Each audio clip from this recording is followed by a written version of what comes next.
Welcome to Setup Reset, the series where I reset up my setup, and in the last part we set up the desk, and now we're gonna actually mount the monitors on here. I do wanna say I'm still waiting on my mouse pad and an RGB light for my desk, so I'm kind of skipping a few steps before we get into the actual but I'm not gonna lie, it's 7:40 p.m. and I just want a game.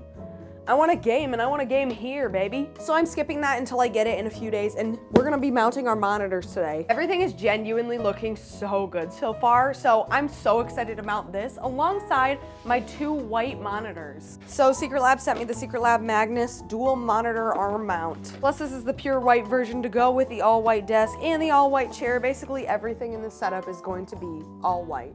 This should be fairly simple. It seems like we just mount on this little plate here, screw it down, put on the monitor arms, and then we can mount the monitors essentially. So I'm gonna get right to that. To find the center of the desk where I'm gonna mount this, I'm using the screw that sits in the middle of the actual cable cover because it's in the center. So it's a perfect way to line up this mount with the center of my desk, which I find I always struggle with when doing a monitor mount on a desk like this. I just realized I'm gonna have to remount these the second I put this mouse pad down, because once it goes down, it goes underneath of this plate.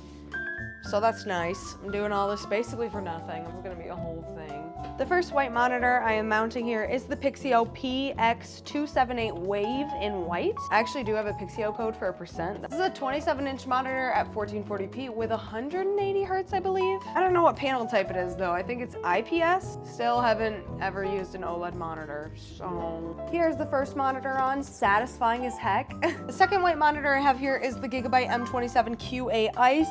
This one has basically the same exact specs as the other one. I think I'm happy with this general placement of the monitors. Also, I managed to hide the stand basically completely, so it looks like the monitors are just sitting there with no stand, which is my favorite look. I feel like if you can hide your monitor stand, that is the best look within a PC setup, and I feel like I've successfully done so. Like I said, I'll probably have to remount once I get that white mouse pad in. However, my all white setup reset is coming out really clean. If you're invested in the series, make sure to follow for part 4.